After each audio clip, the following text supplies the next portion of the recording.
Good evening, fellas. Good evening. How are you all? How are you? Is this lighting good? Am I looking good, people, today? Am I looking good? All right, all right. So, yes, we are 4 minutes late, and I'm sorry for that. So, today, I have something to share with you that I did discuss with my recent interview with the founder of CPAL, CEO of IIC, and he is a multi corporation owner, all right? Samir Penekalapati.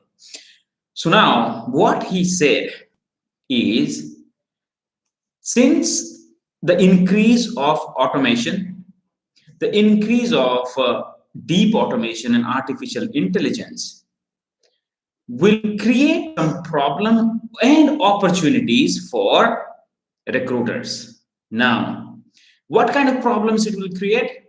Well, it will create the problems for those people who do not adapt. Okay. Hey, Prince Sam. Hello, sir. Good evening. Good evening, sir. So, what kind of problems it will have? It will have the problems that uh, if you want to grow in your career, okay, and you are so involved in using a tool, then how you are going to explain about your expertise? That is the kind of problem he was talking about. So do you understand what I just said? Let me explain you once again. What is the problem we were discussing is, let's say most of the things are getting automated.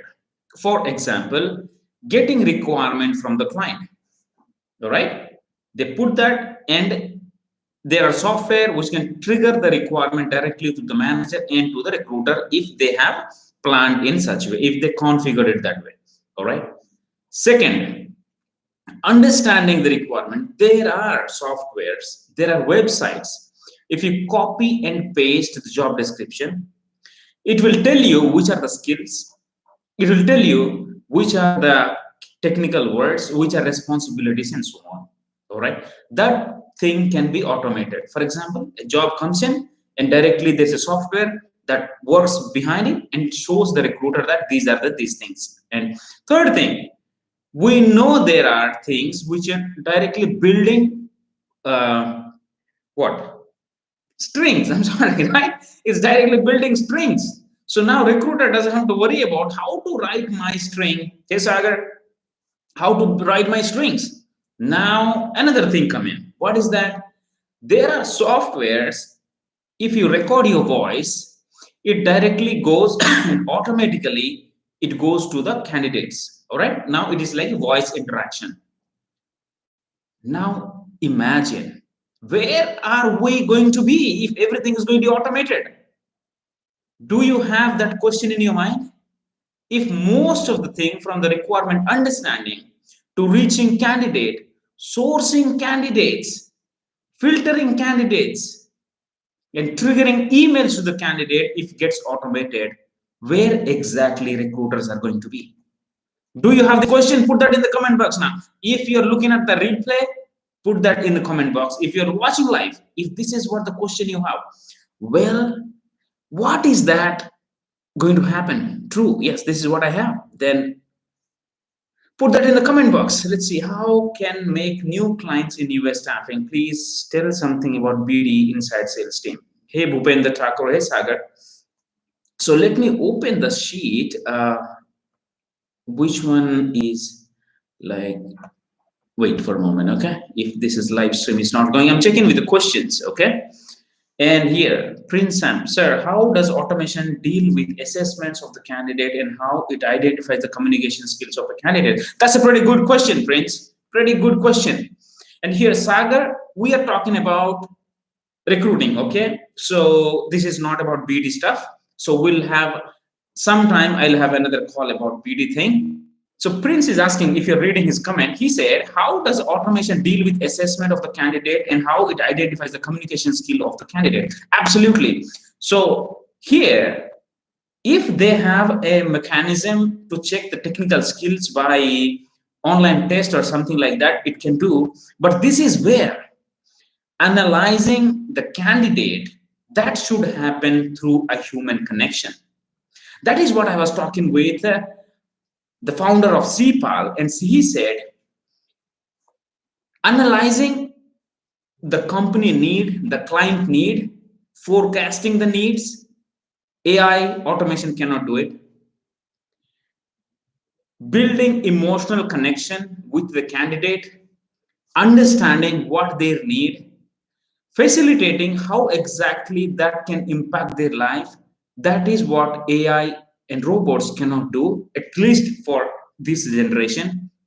And third thing, what they said is you have to understand the client's need better if you want to grow in this industry. That's what he said. Meaning, recruiters must understand what exactly the client is looking for, not just reading the job description. If there is a Java, if there is a .NET, if there's SQL Server, take that as a keyword, go to the job boards, get the candidate, talk about how many years of Java, how many years of .NET or SQL Server experience you have. But what he says, if you, as a recruiter, fail to understand and facilitate what exactly the client is looking for, then your job will be in jeopardy. And yes, Prince, this is the communication skills that every recruiter has to improve. What communication skill? Communication skills via email, via call. Because if we as a recruiter do not understand how to communicate, then we cannot close the deal. For example, if phone number is not working, what is that we have? We have only email. So in the email, we have to ensure that we are using everything, all the techniques to get the candidate's attention. That is what the new skill. You cannot just copy and paste the template and send it across, expecting the candidate to reply. All right.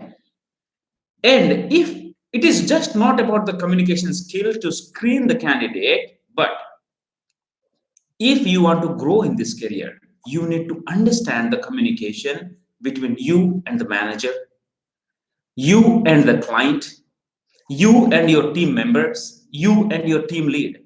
How you are going to do it? Because most of the things, if the AI is doing, that is bringing the candidate and throwing that to your inbox. And what is that you are doing from there? You are just mass emailing them your requirement, or you as a recruiter strategically planning and reaching to the candidates. That is what is required. As you grow up, you need to build your team handling and leadership skills, because that is where there is a lot of money and there is a beauty in what we do. If you want to be a recruiter for your life, absolutely fine. But those who want to grow in the career, they must focus on the other skills apart from this. All right. And one of that is communication skills, which we have not learned in our schools or in the colleges. Communication through email, communication through call, and now everything is about testing, right? Texting, I'm sorry, texting and in LinkedIn messages. And yes, apart from that, for those people I'm telling you who are online and who are going to watch the replay, guys, personal branding is very important. Okay, you have to agree with me this.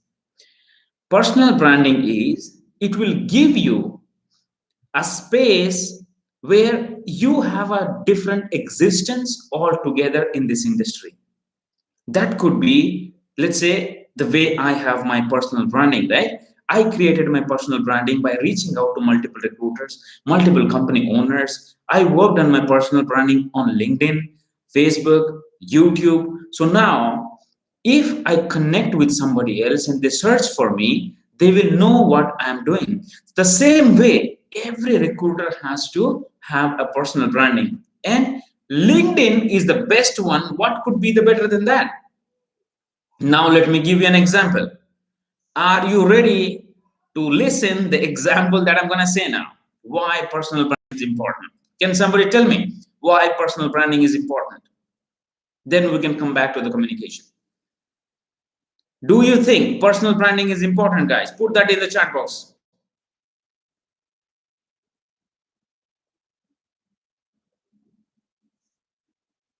Come on, put that in the chat box. Do you believe, do you think personal branding is important?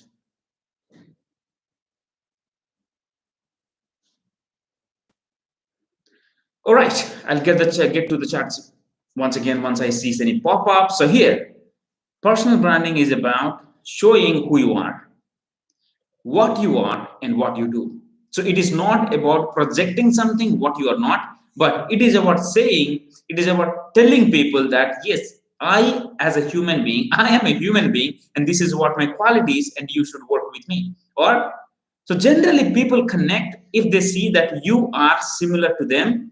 Yes, Anita says, yes, sir, absolutely. And now the question is how we are going to build the personal brand. Some people may say, sir, if I post something in LinkedIn, my manager will say you're spending a lot of time in LinkedIn. Or you may have, I don't know, if I post something, what people will say. And I don't know if I post something and work on, interacting with the people, then what is that my colleagues are going to say? I don't know what is the proper thing I should post, and I do not know whether to post or not. How many of you have these kind of doubts? Tell me. Put that in the comment box right now. Do you have these kind of log kya kahenge sort of things in your mind? Put that in the comment box.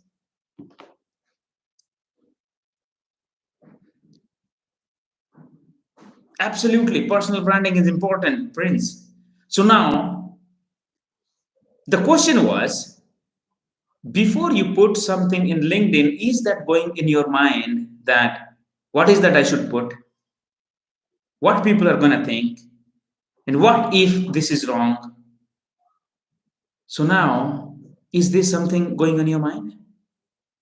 And here, if it goes in your mind, then it's normal because everyone felt that way. Okay? So the question is, if you keep fearing about that some notion, then do you think it is going to pay your bills? Do you think the people who criticize are going to give you money end of the month? Do you think those people who look at your profile and do not like you, or they give you some free suggestions that you should do this, why are you doing this, everything, are they going to give a promotion? Not at all. Okay, let's say what Sagar has saying. He's saying, sir, I had commented many times about BTE or making new clients for US staffing, but no one helped. Also, any video tutorial about in this YouTube. Anyways, thank you. All right, Sagar, we'll talk about this. All right, not a problem, man. I can understand. I can understand. So now, when you source for a candidate, you go to the LinkedIn to check the profile whether it's genuine or not. Are you doing that or not, guys? Put that in the chat box. You go to LinkedIn and check the authenticity or the genuinity of the candidate when you source and before you submit, right? We generally send that LinkedIn ID to the client or to our managers, correct? Yes or no?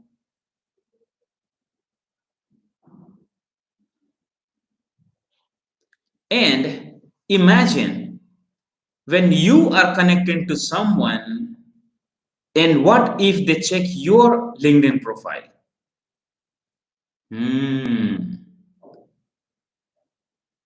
Anita, not always. Okay, but most of the recruiter does. All right, if you are, most of the clients ask for LinkedIn profiles, and that is where we understand about what exactly the person is doing, because that is one of the things that recruiter use to check the authenticity of the candidate, right? Because nowadays we see that is what the professional profile they are maintaining on the web. Okay, so now you got to, okay, if we are not doing it, what if the candidate looks at recruiter's profile? Tell me that. Now the question is, Do we maintain a professional profile? And this is just not about candidate and recruiter, guys. My whole point is how you can grow in this industry, how long you can just sit and die like a recruiter. If you have worked enough years in this industry and now it is time to transition yourself to the next level. So if you want to go to the next level, you need to have the communication skills. You need to have these leadership skills. You need to have this personal branding, because rest of the things automation does. What is that you as a human being qualities that you're bringing to the table, that is what is going to take to the next level. Now, when I'm talking about communication, first thing, communication is about how you interpret, how you communicate, and how you make the other person do what you wanted them to do. And that is a skill. That is a skill, my friend, that if we write an email and we're expecting an outcome, and the person should do the same thing what we wanted them to do. And that is something like we have a the reader psychology, right? That is a skill, and that is one of the most highly paid skills we have. The great growth hackers, they use that. For example, if you are connecting with the 20, 30 candidates or 100 candidates in a week, how many emails you are getting replying? So if you have not done that kind of analysis, I would suggest you to do that if you have that kind of mechanism to monitor that. So if you see, if you're sending 100 emails, only 20 or 30 people are replying with what you want, then what about the 70 people? Have you ever tried to analyze? And how you are going to ensure that your email reply ratio will grow? What you have done with that one, what you have done for that so far? How you make some people reply as fast as you wanted? Have you ever used any sort of techniques? Have you ever tried any sort of human or reader's psychology patterns? All right, this is all science, and this is how it happens. And big people, big companies, that is how they play with us. And now we as a recruiter, we need to learn that. Why? Because we are connecting with human beings. Because we have to talk to our managers, to the leaders, to our team. And if you do not have that persuasion skills, and if you do not know how to make the other person do what you want, then how you are going to win in this industry? It is just not about sourcing, talking, collecting details, and sending that to the client. And we do not know what is that going to happen after that. And if we are talking about particularly about recruiting, every recruiter must have a process from the time to call, submission, post submission, pre-interview, post-interview, post-offer, and so on. Because company may have their own process, but you as the person who needs to interact with that human being. So focus on process-driven recruiting, where you can able to identify that if you have candidate backed out, let's say your candidate did not show up, let's say your candidate rejected an interview, so you need to know the reason. And how you gonna know the reason? When you have checkpoints. Okay, when you know which direction that you're moving, then only you will understand, oh, at this point there was a problem. Okay, now let me make it a different approach so that next time I will understand that this thing will not happen. Are you getting my point? Was this helpful, guys? Was this thought was helpful? If you found this idea helpful, put that in the comment box. Yes, this helped me.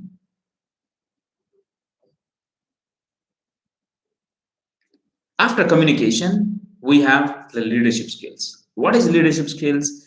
How you make other people produce the results that the company wants. AI cannot do that. We as a human being only can do that. Prince, sir, how to make the candidate attractive towards the job description? That's a pretty good question. So now I'll answer to that, Prince. So the question now, I was talking about the leadership thing, right? So here, if you, let's say you are at your, let's 3 years, 4 years, 5 years experience, okay, definitely you want to grow in this career. At 7 years or 8 years, if you want to handle a team, what sort of skills do you have? What sort of tangible skills do you have that can result in that promotion? You have to analyze that. If you think I have 10 years of experience and I deserve a lead role or manager role, I mean, there is no problem in thinking like that, but in the real world, that is not going to happen. Because when you're thinking, I have 10 years of experience and I'm looking for a lead or manager role, definitely you expect 12 to 15 lakhs, right? So you need to ask another question: why the company should pay me 15 lakhs? What sort of revenue that I'm going to drive in order for them to give me that much money? You got to ask this question to yourself. If I have to show my ability, capabilities, comparing with other people, what is that my capability that is better than other person, where I can predict that how I can control the outcome? If you know these things, you can demand money. And how you will know this? You have to do the analysis, self analysis. Okay, you need to sit with the people, you need to sit with the experts, and you need to ask them how exactly I'm doing now, how I can go further, and where am I lacking.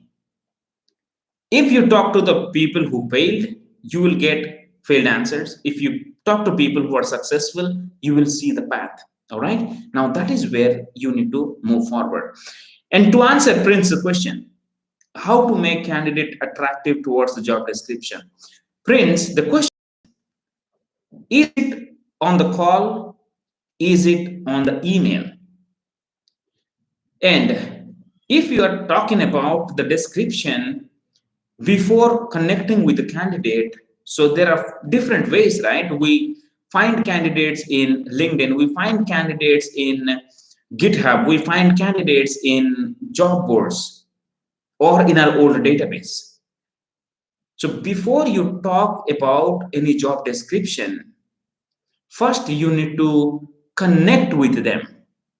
First you need to attract their attention towards the job description. Now, for example, hey Kunal, how are you? So now your job description comes later. What should come first? Is this job description is going to help the candidate? Hey Shravanti, good evening. Guys, we as a recruiter need to come out of that my mindset, my job, how to make the candidate attractive. What? Towards the job description. So no, you don't have to make the candidate attractive. You need to make the job description which can attract the candidate. All right. Meaning, what is that in my job that I can present that can attract the candidate? Meaning, job description itself cannot attract the candidate, but what is the outcome of the job description will attract the candidate. Are you able to relate to me, guys? Are you able to relate to me? Sir, is paperwork in the recruiter's hands? Okay, I'll come to that. So now, the best way is do not send a bulky job description to any candidate. Nowadays, so many people are using smartphones, and the smartphone is 4.5, 5.5 inches, right? Like this smartphone, it's just a 4.5, 5.5, sorry, 5.5. Now, if you add your description, your company's description, a damn big job description, I gotta scroll this up, right, to read it. What is there in it? So if I spend enough time reading it, your bulky email, then I have a lot of things going on in your mind. I may not focus on this. So you as a recruiter need to understand and give exactly that what the candidate want. Do you offer benefits? Is there a beauty in the contract, or what is that special thing that the candidate will like? Why this requirement, why this job, why this client can help the candidate to grow in their life? You got to think in that way. If you are a recruiter, do you think the recruiting job description attracted you, or the income, the satisfaction, or keeping your family happy with your salary brought you to the job? Tell me that in the comment box. No job description, no duties will attract the people, but what is that going to get them as an outcome will attract the people. Are you getting my point? You got to change the thought process. Okay? And now, what is that? Paperwork. Well, paperwork is the responsibility of an HR. Okay? So now there is irony that most of the companies they do not hire HR, they do not hire accountants. What they do is they put the recruiter in the hiring mode, collect documents, work with them till the paperwork, and the recruiter collect the timesheets and everything that has been done by recruiter with this cheap mentality of recruiting owners. But paperwork is not recruiter's responsibility. Sir, I have only 4 years of experience in IT recruitment, but salary is too much high. Is not too much high. How do I improve myself to get highly paid? Wow, that's a beautiful question. Who has that kind of question? Anita has a question that she has 4 years of experience in IT recruitment and salary is not much high, and how she can get highly paid. So now the question is,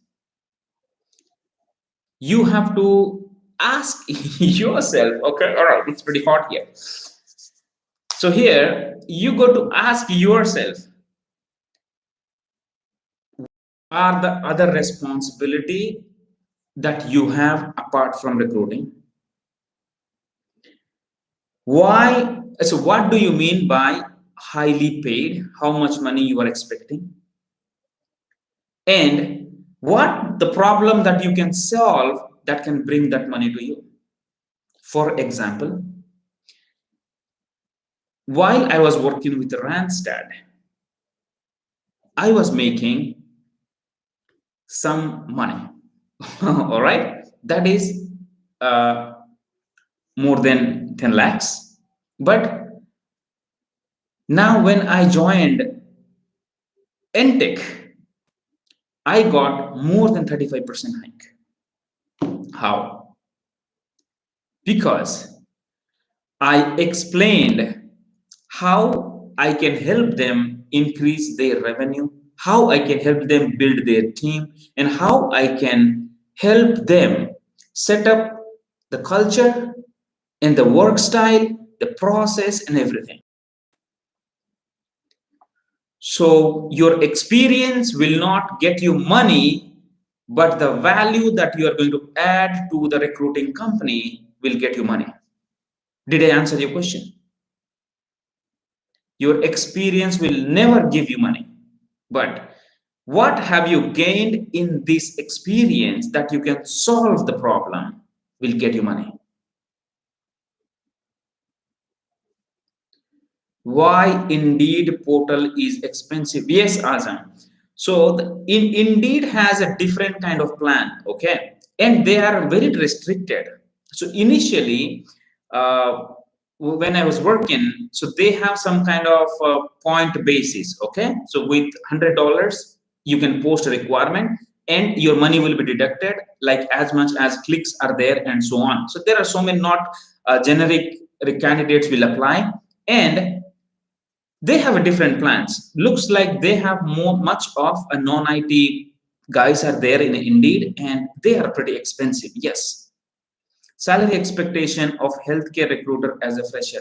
Well, Sayan, I don't have much experience on idea about healthcare recruiting, but absolutely, if you prove that you have good communication skills, you know how to understand the requirement, you know how to create source strings that can get people, and at the same time, if three of the things that can be automated, what you can do is your interactive skills, okay, your closing skills, your candidate persuasion skills, your candidate retention skills, that will get you money, man. I bet that will get you money.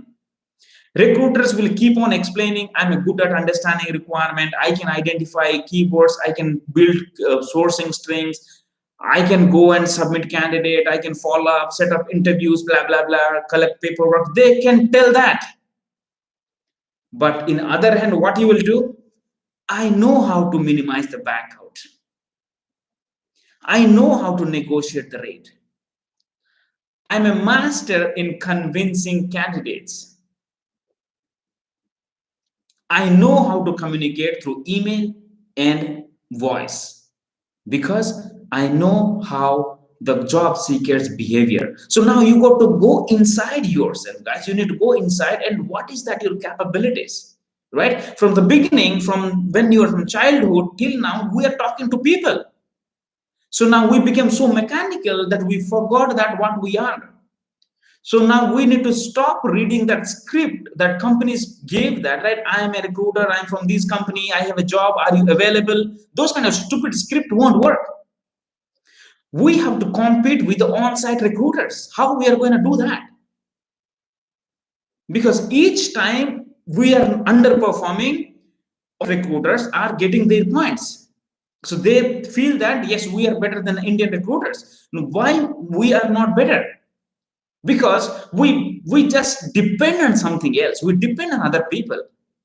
When the moment we stop depending on other people and we start looking inside that what is the best thing that I have, then the success is just near your doorstep. When I have grown from team lead to a team manager, from recruiting manager then to a director, whom do you think I relied on? Do you think I was expecting somebody to help me? No, not at all. I believed on myself. I believed on my skills and I tested and tried with my team, and the revenue came in and I got my promotion. That is how it works. You have to test and try different things. You got to just involve in the job. I love recruiting so much that I ended up here. So now you got to love your job. If you do not love what you do, then it is very difficult for you to find different ways. Is it making sense to you, people? Put that in the comment box. Yes, it is making sense to you.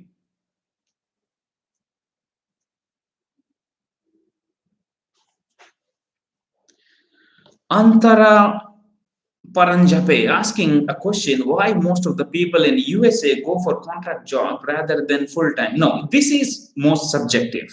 Okay, this is more subjective. Here, if so, you just okay. Let me give you a broader answer to the question what Antara is asking. Okay, so why people in USA go for contract jobs rather than full time? Full-time job is something that will make people relax. Meaning, there is a big project, and once you join, it is like a government job.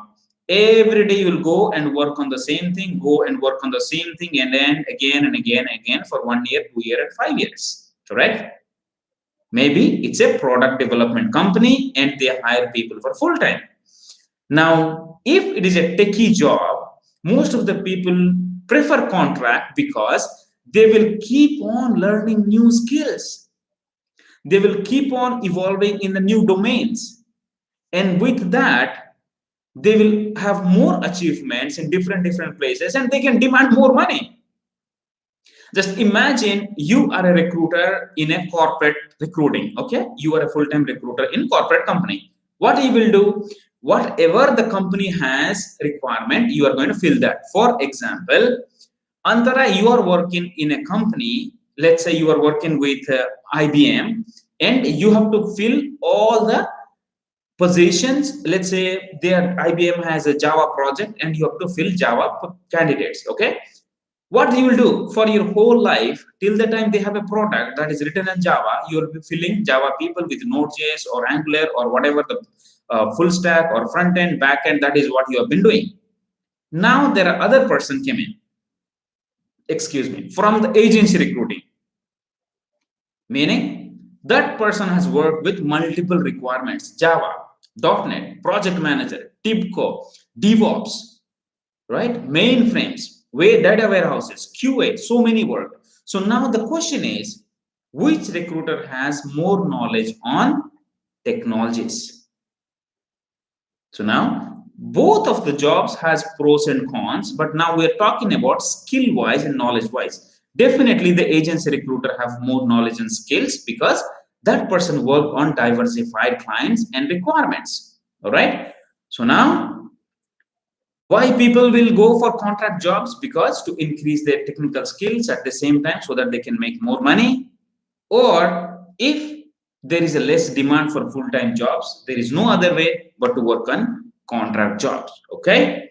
Now, science says how to improve communication skills. Yes, so that is a very good question. You got to work on your communication skills in written, in calling, in texting, not only to the candidate, guys. When I'm saying communication, it is not only with the candidates, it is for your managers, for your leads, for your clients, and everyone.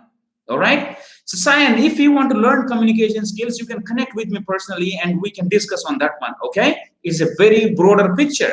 That is what I train to my mentees in the mentorship program. All right. So, now, next question.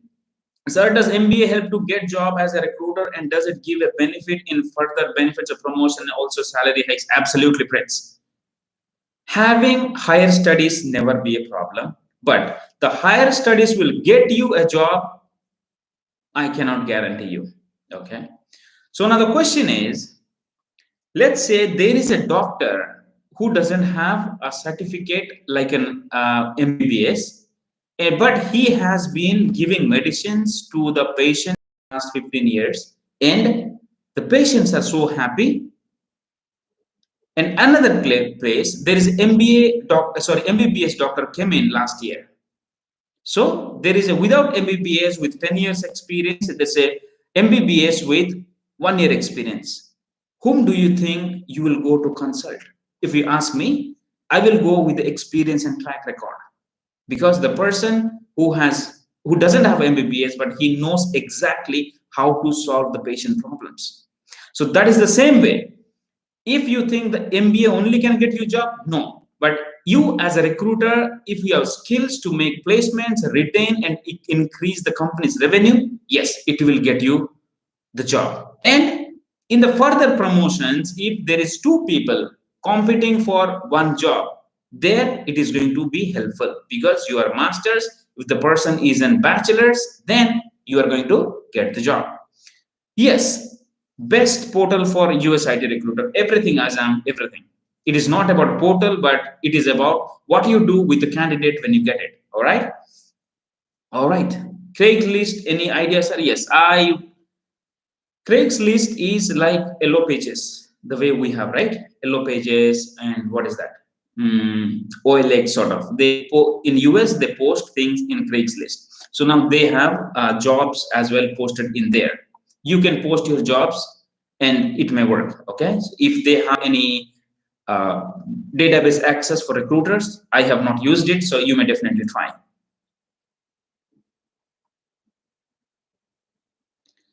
There's too much noise in the market, making it hard to grab candidates' attention. Absolutely, it is going to be very much noisy. The reason is there are so many recruiters are coming in.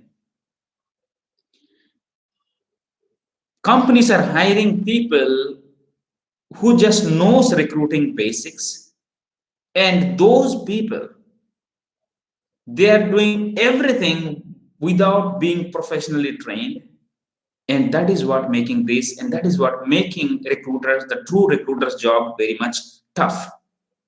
So now, noisy market, in one side it is tough, But in another side, it is good for the people who is very much focused and who has skills. Okay, so don't you think there are so many hotels are coming in?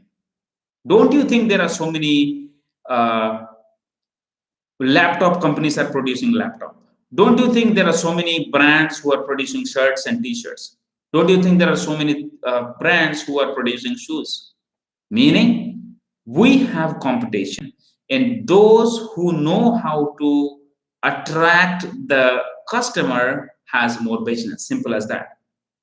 All right. So here it is about how you attract your candidate. Meaning, being you as a candidate, if you become a candidate and you look at the recruiter, what is that you look to work with the candidate, with the recruiter? That is what you need to analyze. If I'm a candidate, what is that I look in a recruiter?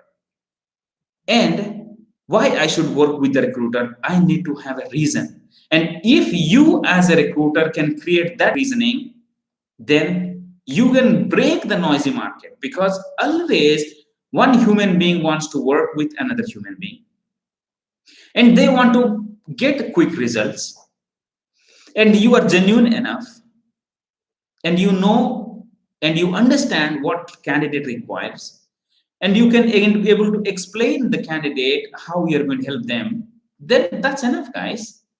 That's enough. That is what I do with my mentees. Sir, tell me interview question for freshers. Yes, there is a few videos I have created, Suresh. I would suggest you to go check that, and if that will helpful, put that in the comment box after you checking the videos, and I'll see what we have. Great candidates are often fielding multiple offers at once. Obviously. So if that is what is going on as the client that you are working, you need to talk to the people to make it faster, because best candidates are like hotcakes. If the hiring manager is working on their ego, then they will lose the best candidates for sure. So this is what industry is, right? That is how it is. So if there is a best t-shirt with the low rate, don't you think you're gonna buy? You're gonna buy. That is how it is. So we cannot avoid that. The only thing is, if you have a best candidate, you need to put pressure on your manager, on your hiring manager to take the damn decision first. If they do not take decision fast enough, obviously you are going to lose the candidates. Period. You got to have these things planned. Okay, the things are gone. Now, if your client wants to make 3 interviews before making an offer, what if another client just goes with 1 interview video and makes an offer? Where do you think the candidate is going to join? Obviously, to the other company, right? It happens with everyone, man. How to check candidate's mind after selection? We finalized candidate. Now he's trying to play with the recruiter how to check and handle drive. Kiran, this is a very good question, man. This is a very good question, guys. If you are look at Kiran's question. How to check candidate's mind after selection? We finalized candidate now, and he's trying to play with the recruiter how to check and handle drive. So now, Kiran, what you have to do is, sorry, what is that? What I have understood is, now you submitted a candidate, the offer came in, now he is asking for more money and so on, right? Or maybe I don't want to take the offer or something that he's playing. Now the thing is, this is called objection handling. Is the recruiter was the recruiter discussed enough with the candidate during the initial phone call? That's the first thing you got to see. How long the recruiter has spoken to the candidate over the phone. Second, what has the recruiter done in order to establish a strong rapport? Third thing, what sort of objections the recruiter has clarified? 4, did the recruiter taken the time to clarify all the doubts that can possibly lead to a backout? Did the recruiter do that before the interview? And did the recruiter keep on intimating that to the client by being in touch with the candidate during the process? What sort of process the recruiter followed in order to handle these kind of issues? And if everything has properly done and there is a genuine concern with the candidate that why that person cannot take your job, we cannot do anything else, because that is what this industry is. End of the day, the candidate should be working in a good position. That's it. You tried your level best. If you have not tried everything, then the recruiter needs a professional training in how they can handle the objection, how they negotiate, how they pursue, and how they handle objections, and how they can create a process that they can help. Just talking for 5 to 10 minutes and expecting a placement, and end of the day, uh, without not to expect all this fuss drama, then it is not going to happen. Guys, we are 45 minutes, all right? 45 minutes in the call. Good, good, good. Are you enjoying the conversation? Put that in the comment box. If you feel it's good enough, helping, and you are excited and it is really worth the time you spend, put that in the comment box and we'll continue for a few more minutes. Let me know, guys.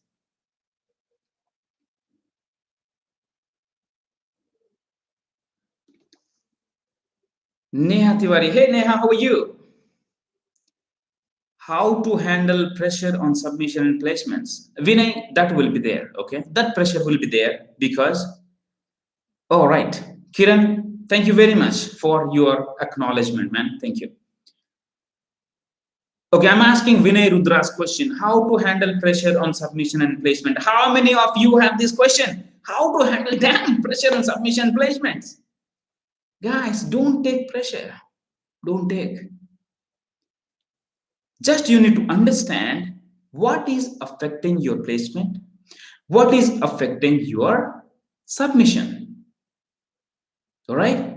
So now, if you figure out this act is having are my impediments to make submissions, then you can able to fix it. If you understand from the submissions to placements, what is that stopping, you can fix it, it will solve the problem, guys. We are hired, we as recruiters get paid for submissions and placements. Do you think those recruiting companies are open some kind of trust, or they have a lot of money that they are going to pay us just because they don't have any work, and we start crying on I'm not making submission placements and I cannot take pressure? Ask this question to yourself. Why is the first time you have accepted their offer and working there? Isn't it for making submission? Isn't it for making placements? Absolutely yes. If that is what it is, then what is stopping you to make submission placements? Tell me. And if you are having struggling for submissions and placements, what have you done so far to fix the problem? Ask this question to yourself. If you have not done anything else, just sitting and crying and creeping for that problem, then no one could able to solve you, because that pressure is there from the beginning of the recruiting. Because companies are paying lakhs of rupees, guys, because they are investors. We need to understand that. We need to think from investors' point of view. So they have invested a lot of money and they are expecting revenue. And we as an employee are responsible to bid for give the revenue. All right, we got to give the revenue. Now, if that is not happening, it's your responsibility to focus how you can do justice. So you got to learn skills. You need to work on your self-development, and you can able to prove that yes, you're capable enough. Got it? Don't take any pressure, but look for the ways how you can do make the things happen. All right. All right. So now we have to go on. A lot of questions, guys. A lot of questions. Testing candidate skills accurately and fairly can be tricky. Well, Azam, we are recruiters. We are not hiring managers. Okay. Only hiring manager knows what this person can do by asking the real-time questions. So don't involve yourself in asking some tricky technical questions which you think and which will make you feel stupid. Okay. Don't do that.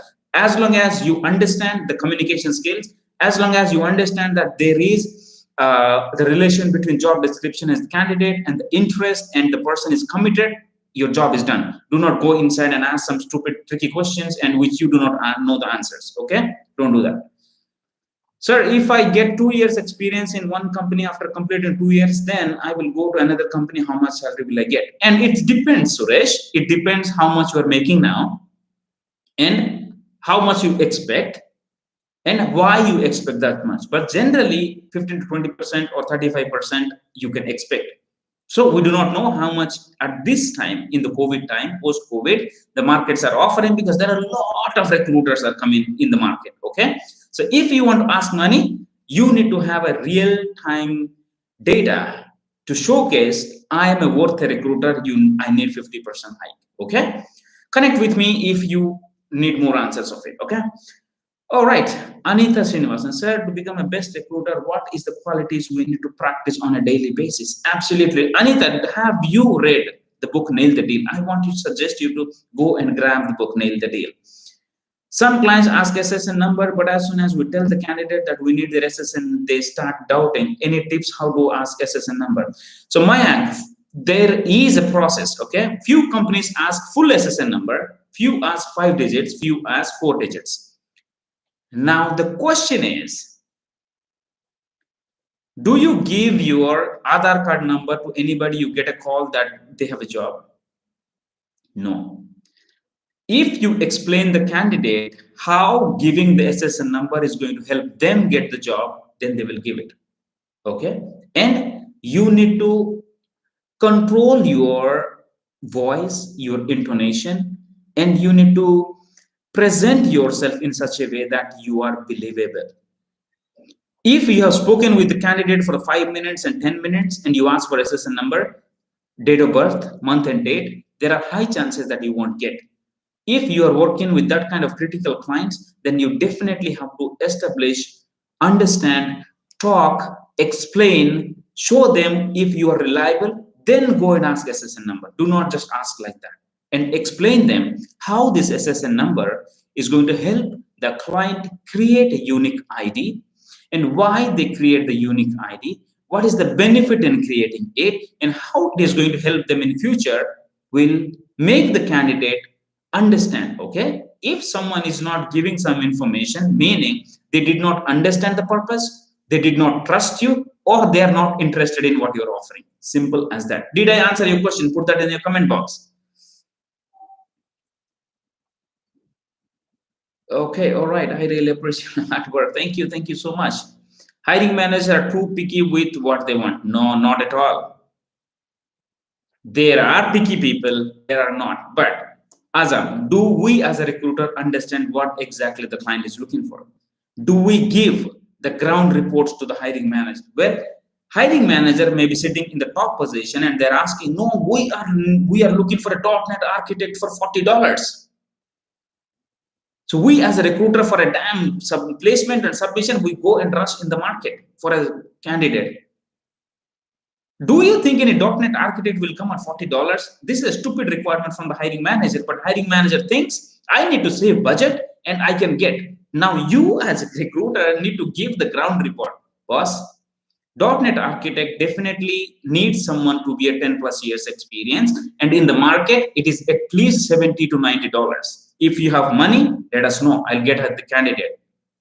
You got to show the reality, what is happening, then they will compromise. All right, you need to interactive, guys. You need to be interactive. You do not fear in asking questions or sharing your feedback.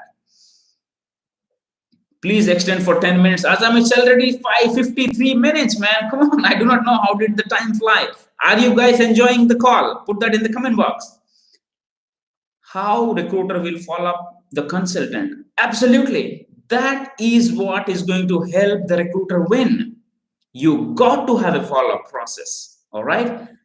And there is in email, if you are going to follow up, you have to follow some sequence that, okay, then, okay, before you follow up, you need to understand what sort of clients you are working right now, how many, like the nature of the client, how fast they reply, and And what is the frequency that you want to be connected with the candidate? Meaning, you are working with the top clients which give an interview request or feedback within 2 days or 3 days. There are clients who take time 1 week. There are clients 2 weeks, 3 weeks, 4 weeks, and there are some black hole. If any client is taking more than 3 weeks, you cannot expect the candidate will be in the market or not. Okay, I'm talking about the candidates who respond in 1 week. What is that going to happen? Here, you need to have a mechanism and process in place that do the candidate already know about that you are going to have multiple follow-ups, why you are going to have follow-ups, and how this follow-up is going to help the consultant. Do the candidate know that? If you could be able to explain it, yes, it is definitely going to helpful. All right, sir, try to come YouTube live very often. Sure, Neha, I'll try to do that. If I have 2 years of experience, Ravanth is asking, in UI selecting, then definitely will be my career in the next level. Absolutely, that is what I was explaining. If you have 2 years of experience, then before you go for senior recruiter or whatever it is, focus on your results, guys. That is what I've been telling. Focus on your results of making placements, working with tough requirements, getting submissions, and make this as an example. Okay, because when you go to the next level, this experience, this hard work is going to be helpful, and you can demand more money. All right. All right, if this answer helped you, put that in the comment box. Every company should hire top mentors like you. God bless you, Neha. Yes, God bless you. And Tathastu, it should happen. Thank you, sir. Welcome, Mayank. Neha Tiwari, can you provide some basic questions to be asked as a fresher to get into US IT recruiting? Can you provide basic questions to be asked? Okay. All right. If you are talking about interview, first thing they will ask, tell me about yourself. So second thing, what do you know about recruiting? Third, why do you want to join our company? Fourth, what are your what is that? Strengths, weaknesses, what do you know about recruiting, and so on. Then now, if they are asking you this question, first question, hiring manager will ask, tell me about yourself. Do you think they are sitting there to understand about yourself, your parents, your dog, your cow, your car driver, and everything? Not at all. So they are asking the question to understand how you respond, how you put your eye contacts, how often you smile, how confident you are, and how you can relate yourself to the company and the job. That is what they want to know. So do not go in explaining, I have 3 siblings, one is doctor, another is lawyer, I want to be a recruiter, my father is a superintendent of police, he go catch so many things. Don't do that. Focus on who you are, what you have done, and how you think your skills are going to be benefited. That's it. And do not forget to check their website before you go, and you can relate that how that company can grow with your experience. All right, we can discuss more about it. All right, there is a shortage of talent with the skills your company needs. I did not understand the question. Who will give allowances to the candidate, client, or vendor companies?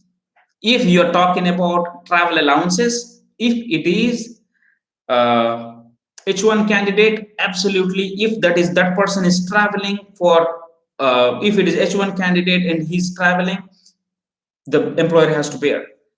If the travel is including in the job, let's say the candidate is working in one location and he has to drive the car to the different locations or every day or maybe few times in a week, client will pay. All right, the mileage and this food expenses that will pay by the client, and it depends by understanding the scenarios. Okay. All right. All right. So we have few more seconds, and it is going to be 1 hour discussion. All right. So guys, is that okay? Would that be helpful if we have another this kind of call tomorrow, in every Saturdays and Sundays? Do you think it is going to be helpful? Put that in the comment box. Will this be helpful if I come with new topics every week? Welcome, Suresh. Yes. All right. There is only 15 seconds and it's going to be 1 hour. All right. How much time it to become VP in US IT recruiting industry? Yes, it will definitely be more than 15, 17 years. You need to have a proper track record. Yes, will be great to HR and recruiter. Yes, Kiran. All right, guys, it's more than 1 hour, 5 minutes. If you have not downloaded your book, that what is that? I forgot. Yeah, Boolean strings, guys, do that. All right. So there are a lot of things I have explained, and you can understand my way of thinking. How do I write? Hey, Manjit. And if you have not read Nail the Deal, I would suggest you to read it. Then you will understand my mindset, why I'm talking like this, what makes me to think like this. All right. And yes, for your information, now it is going the ebook. If you're good at reading ebook, the PDF document mobile by downloading it. I have you, if you would like to have it, you can just grab and go for it. All right. Because it will give you a lot of insights. All right. Let me know if you're interested and you can increase more to your skills. All right. Was this helpful, guys? Was this helpful? Let me put that link here and see if can grab that.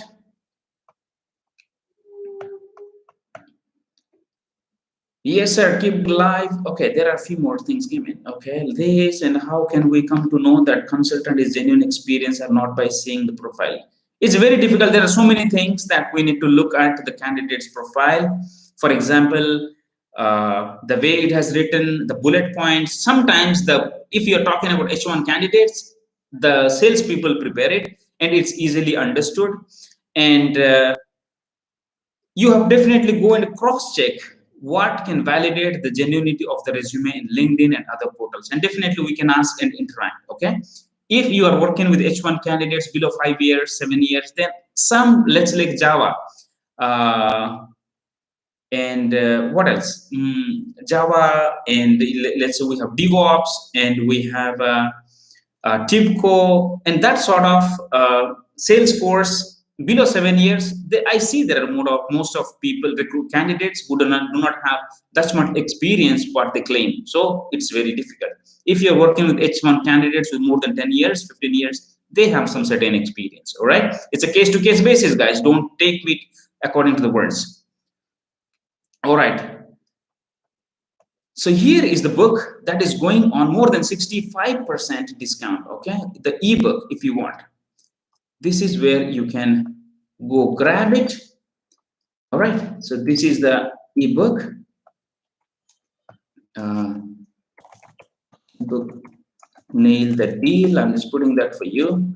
And if you have not read it, I would suggest you to read it so that you will understand my way of thinking, how I think.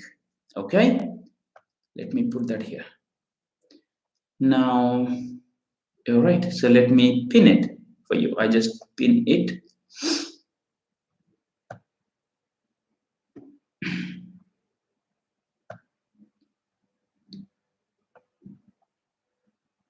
All right. Wait, it's not going.